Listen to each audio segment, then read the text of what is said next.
You all look wonderful. This building looks wonderful. This room looks wonderful.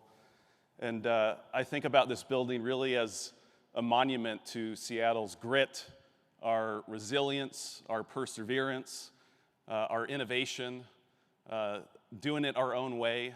This steel and glass jewel box really stands as a symbol of the best of who we are, and it's great to be here today.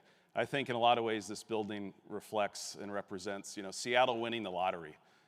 Except it wasn't by luck that this thing came to be. It was by a lot of hard work by many, many people over many, many years. And the great thing is people will come to this building, they'll stay downtown, they will spend money in all these places, and then they go home. That's a heck of a deal for us. That's a heck of a deal. That's like if our relatives came and visited with us and before they left said, let me help you with half of your electric bill. I don't have a relative like that. I don't know if you do. Uncle Jim will barely strip his bed before he makes me take him to the airport. So we're getting a good deal out of this building, and it's going to have a huge effect for generations to come. And in that video, a lot of people got recognized for their great work over many, many years to bring this to our city. But we couldn't feature everyone in that video. So I want to ask for a little bit of audience participation as we start here. And some of you are not going to want to do this because this is a humble town, and you're not going to want to stand up. But I'm going to ask you to, and I'm going to prod you to if you don't.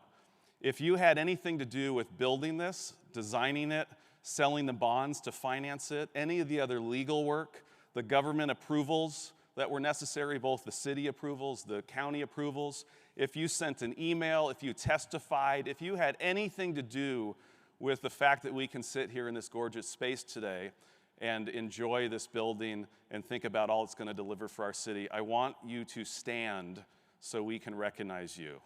We can do this. Please stand.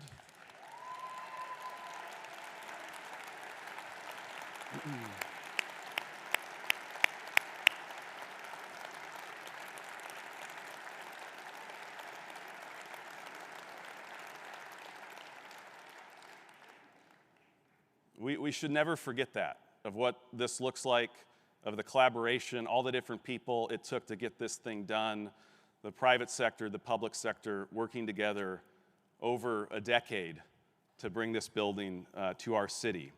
It's going to bring great benefit to our city for years to come. And we should remember this moment and the ingredients and what it took to deliver this. So thank you. 8 years ago, I took this stage. I had just recently been appointed to the position of CEO of the Downtown Seattle Association. Well, not this stage, but the stage, I think, at the West End. That's probably where we were. And I declared I had the best job in Seattle, and I was the luckiest guy in Seattle to have that job. Things have changed a little bit since then, but I still feel that way. There were a couple days over the last couple of years, maybe I didn't feel that way, but I still feel that way today standing in front of you today, and it's always a privilege to be able to take this stage on behalf of this incredible organization and its members and its board of directors and be able to deliver these remarks to you today.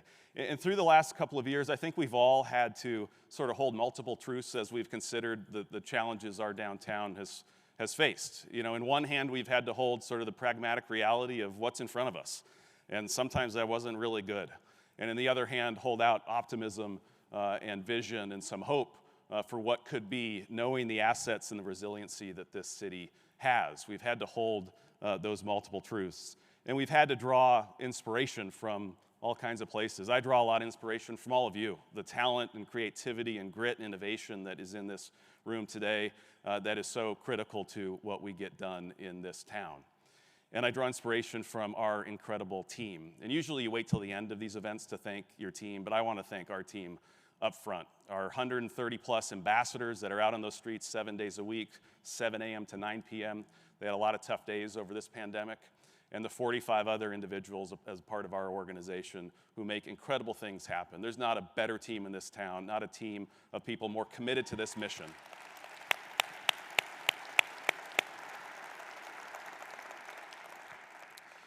And I also draw inspiration from our past achievements and moments of adversity that we faced in our city over many, many years. And you think back to those achievements and when we faced a fair amount of headwinds and tough times.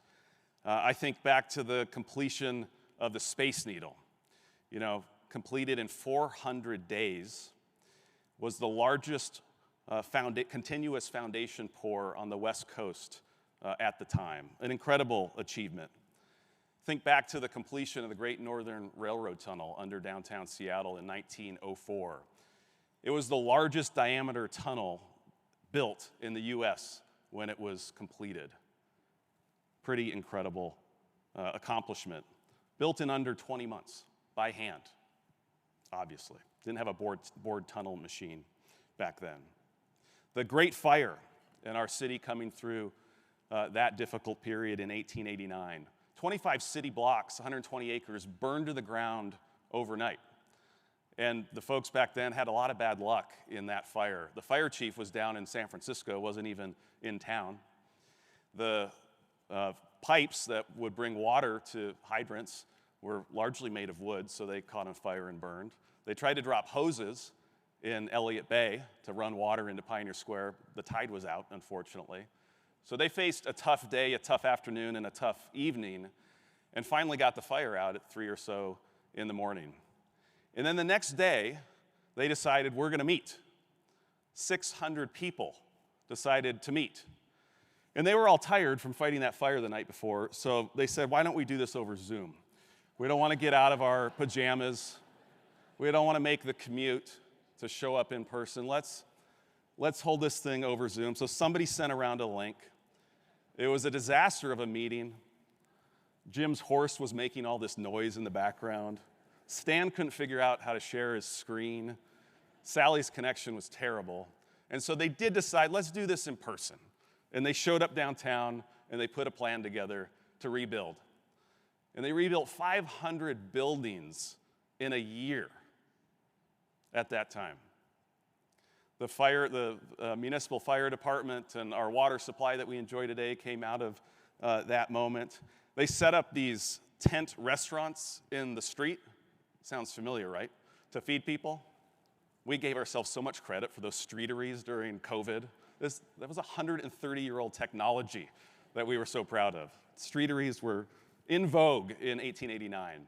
An incredible period of achievement and accomplishment and grit and resiliency. And the list goes on, of course. I'm not here to give a history lesson, but the World's Fair, the flight to the suburbs, the revival of our retail core in the mid-1990s, and the Pacific Place and Nordstrom deal, the waterfront project that continues under the great leadership of our city and Friends of Waterfront, and thanks Joy Shigaki for being here today.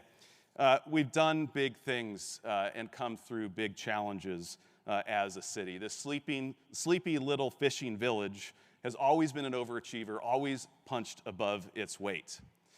And when you think about the things that we've achieved and accomplished downtown, it has never been easy, but it's always been worth it. And all of this effort to attract investment here, to build out infrastructure, to focus growth and development in these 3 square miles has been good for so many things. Our environment, climate, our economic base, our tax base, our social connection, our community connection, arts and culture. It's all been worth it. We've created an economic and cultural powerhouse. And what we've done here has had impact around the world in technology, in philanthropy, in healthcare, in trade. And as we continue to emerge from this pandemic, it's clear we are headed in the right direction. We are making progress. We are in a much better position than we were a year ago, in large part thanks to the leadership of this mayor, Mayor Bruce Harrell. Thank you so much for what you're doing, and we're going to hear from you shortly. And other city and county leaders and port leaders who are here with us today, and actions by the private sector and the nonprofit organizations as well. Everybody's got their hand on this oar. You saw a lot of those stats in the video. Record residential population, a gangbuster return of visitors last summer. We're making progress. And I think we all appreciate, city life returning. People are back to complaining about traffic. Traffic's back. We're back to people honking. We're back to many of us waiting on the sidewalk in line 20 minutes to spend $20 for food made in the back of a truck. That's a good thing to have those food trucks back in our city. Those things that maybe we took for granted pre-pandemic, a lot of those are back. You know, a couple weeks ago, we had 70,000 or so people coming through this building for Comic-Con. That's a great thing. You know, a year ago, we were, dealing with Omicron. So I think we upgraded significantly over the last year from Omicron to Comic-Con, and 70,000 people in this building and throughout downtown. That was a great weekend not too long ago. So this is meaningful progress, but we have a lot of work to do. You know, our hotel occupancy right now and through the winter here has been about 20–25% off of 2019 numbers. Our return to the office numbers, they're headed in the right direction, but we're still trailing the national average, and we haven't topped 50% of individuals spending 3 or more days in the office relative to the same period in 2019. Violent crime is down downtown, but still at unacceptable levels. And the fentanyl crisis is worsening, and I'll talk more about that in just a bit. And through the pandemic, we lost 500 ground floor businesses, so we still have a fair amount of vacancy concentrated in the retail core in Pioneer Square and parts of Belltown. So we have a lot of work to do, and we're at a fragile moment, I would suggest. And I think we have to be focused on the threats and opportunities, and we have to move with great urgency. So I believe we need to be focused in 4 key areas. Number 1, make the streets safe, healthy, and welcoming for all. Number 2,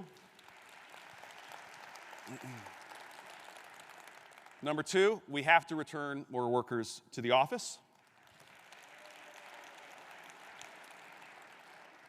Number 3, we can do no harm. Number 4, we've got to make downtown the easiest place to locate a new business. And I want to address each one of these in a bit more detail. So number 1, the cities have never thrived and worked well if they weren't for safe and healthy for everyone to be in. And we've made progress there. Violent crime in 2022 was down 18% in the commercial core of downtown relative to 2019. A year ago, we had about 140 tenant encampments on the streets of downtown Seattle. Today, there's about 10 or 12. So we're making progress, but we have a long way to go. Police hiring is moving too slowly, and the fentanyl crisis is growing at an alarming rate. We have a pandemic on our hands. And this is really Seattle's pandemic. This graph shows fentanyl deaths over the last couple of years. The yellow line is Seattle, and the other lines represent other parts of King County. This crisis is our crisis. It's Seattle's crisis. And we have to act with the same amount of urgency and focus that we deployed as we took on COVID over these last couple of years. We've lost more individuals within the city of Seattle to overdose deaths than we did to COVID since the beginning of the pandemic. Think about that. And most of those overdose deaths right now are driven by fentanyl. We need urgent action on this crisis. We can have a revitalized, thriving downtown with retail and restaurants and arts and culture, or we can have a fentanyl market. We can't have both. We must act on this crisis, and we must act with urgency. We need a pandemic mindset when it comes to taking on the overdose crisis in our city.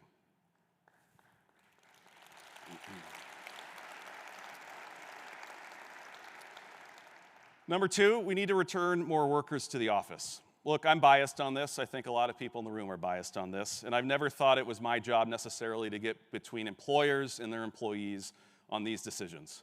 But it is my job to help us all understand what's at stake when it comes to the number of people that continue to work remotely and what it means for our downtown. This graph gives you an indication of the significance of downtown office workers to our downtown daily population.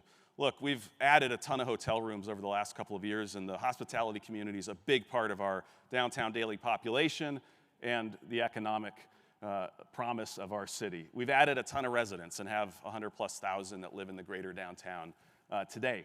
But you can see the scale of about 340,000 jobs assigned to downtown Seattle and what that means relative to other users in our downtown. It's a big deal. These folks are customers for small business, for the salon, for the barbershop, for our arts and culture community. And we're not going to replace them with a ton of residents overnight.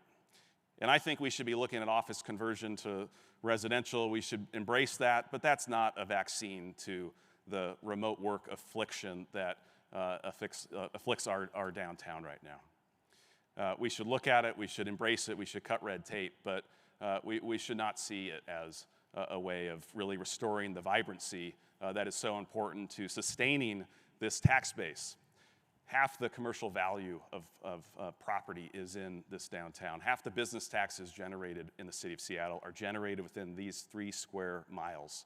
So there's a lot at stake. We've built a physical economy, not a virtual one, and it has fed this tax base that has been so important to the quality of life that we've created in this city. The park system, universal pre-K, investing in low-income housing. These are investments and things we all value that have been made possible by concentrating commerce in our downtown. So I'm not here to tell employers what policy they should have with their employees, but I am going to hold up what's at stake here, and there's a lot. And I think there is an approach here that can work for workers, that can work for employers, that can work for great culture, and that can work for downtown. There is a way forward here. And I think Amazon's identification and stake in the ground of a May 1 return for 3 days a week gives us all something to rally towards.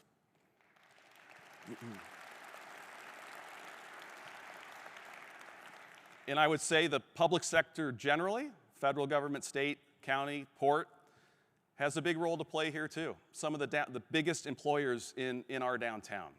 And as someone who worked in public service years ago, I believe public service should be done in public again, and public servants should be out in public. Using our sidewalks, our transit system, walking through our parks. Democracy should be done back in person again. Number 3, we can do no harm. We are competing with every other urban area across our country, across North America, across the world to get back up off the mat from this pandemic.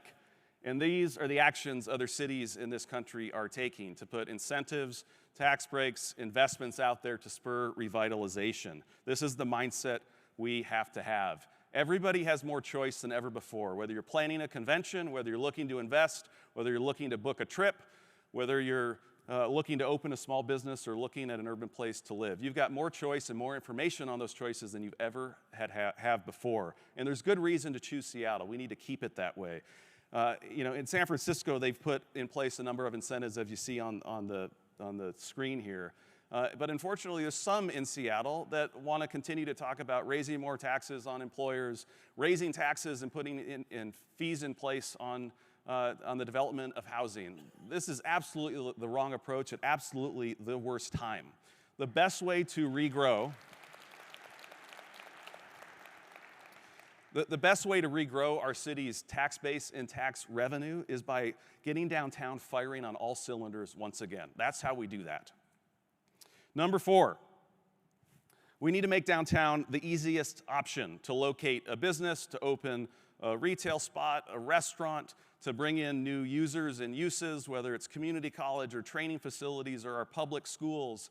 We've got space available. We've got this incredible transit system that we continue to build out. We've got the base here to welcome new use and new users. You know, we cut a lot of red tape during the pandemic, things that just didn't make sense at the time. We got rid of rules. We made it easier for folks to do things. You could get a cocktail delivered. We did things to get economic activity going and to keep it going in some cases. We should have the same mindset here as we work our way out of this pandemic and the impact economically that it's had on our downtown. We should have the aspiration that this be the easiest downtown to open a new business, to hang your shingle.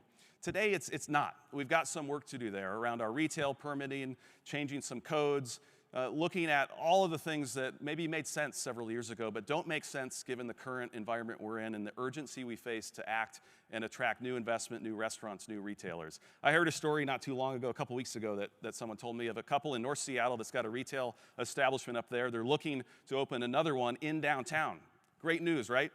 The other part of that story is they're waiting 10 months for a plumbing permit. We built a railroad tunnel through downtown in 20 months and a Space Needle in 400 days. We can do better than that. We need to be much more We need to be much more intentional and aggressive as a community, working with the city, working with partners to go out and tell the story of Seattle, to go out and recruit retailers, to recruit new users of space downtown. We've got a great story to tell, and we've got to go out and tell that story and be much more intentional, aggressive than what we've had to be over these last couple of years. So these are the 4 must-dos for our revitalization. And I think whenever you're facing a problem and a challenging situation, first you've got to define the problem and what's at stake. You've got to move with urgency in making decisions. You've got to measure and report progress, and you have to adjust course accordingly. And we followed that approach as a community in how we fought this pandemic over the last 3 years. And I think it's why we had some of the lowest rates of death and some of the lowest hospitalization rates of any urban area in the country. So we've got a playbook here that we can apply to the revitalization of our downtown. We can do this, and we have a lot of inspiration to draw upon. This building and some of the past achievements that I mentioned earlier. And I've always drawn a lot of inspiration from this pretty famous quote from Margaret Mead. And it's been used by many when they've faced seemingly insurmountable challenges. And I think it helps us put in perspective just what we're trying to do here, and should maybe give us all some encouragement as well, because we're not really focused on the world. We're just talking about 3 square miles here in downtown. And we're not trying to change it, really. We've got a lot of great ingredients and fundamentals to work with. We're really trying to revitalize it, right? And this is no small group. This is a large group of folks who give a damn, who care about this place. And we finally have the reemergence of a partnership again between the public and private sectors, and I'm really grateful for the number of public officials that are joining us today. So we can do this. We have it in us. This is part of who we are as a city to get this great place going again. And when we do, it will be worth it, just like it's always been. So that's what I believe we ought to be focused on, and we need to move quickly. And I'm really grateful for the leadership of our mayor, who we're going to hear from shortly, in organizing a downtown activation plan. And we've brought some specific ideas forward to the mayor and his team, and we're grateful for what he's doing to get us focused on a clear set of actions and move with urgency. And I think there's things each of us can do as we go forward. There's not one thing for all of us to do, but there's a thing we all can do individually. And I've been inspired by just some of the ideas and the efforts of some of our members that have come forward with their own ideas. The Seattle Kraken came to us a week or 2 ago and said, hey, we want to celebrate our run to the playoffs and hopefully beyond, right? And there are some empty storefronts in downtown. So what if we covered them up with some branding and advertising and art installations and other things to brighten up the ground level in our downtown and celebrate this incredible season that we're having and run to the playoffs. Brilliant idea. Copacino Fujikata, a 25-year-old branding agency located in the heart of our downtown, celebrating their 25th anniversary this year, came to us a few weeks ago with an idea and a campaign that'll launch tomorrow in storefront small businesses and other places throughout our downtown. Real simple. We're damn proud to be open downtown. They're distributing these around our downtown starting tomorrow. There'll be a social campaign and other things going on as well. J.P. Morgan Chase, not too long ago, organized several dozen of their employees to work with the Alliance for Pioneer Square to help clean up that neighborhood and give back an investment to the Alliance. So I challenge each of you in your own company, your own organization, what can you do to make a difference, to serve your interests as an organization and an employer in our downtown or a property owner, but also help give back. Each of these efforts will add up, and we can have collective impact, just like they did in building that train tunnel years ago. I don't think our road back here is through a single boring machine that was used to build the tunnel under downtown most recently. I think it's going to look more like how we built the one in 1904, where we all put our hand on a pick, and we all chipped away, and we did our part. And that's the opportunity we have in front of us. I wouldn't want to be in any other downtown as we emerge from this pandemic, given the assets we have in this place and the number of people who care. I appreciate you being here today. I appreciate your investment in this organization, in our mission, and in this downtown. Let's get to work.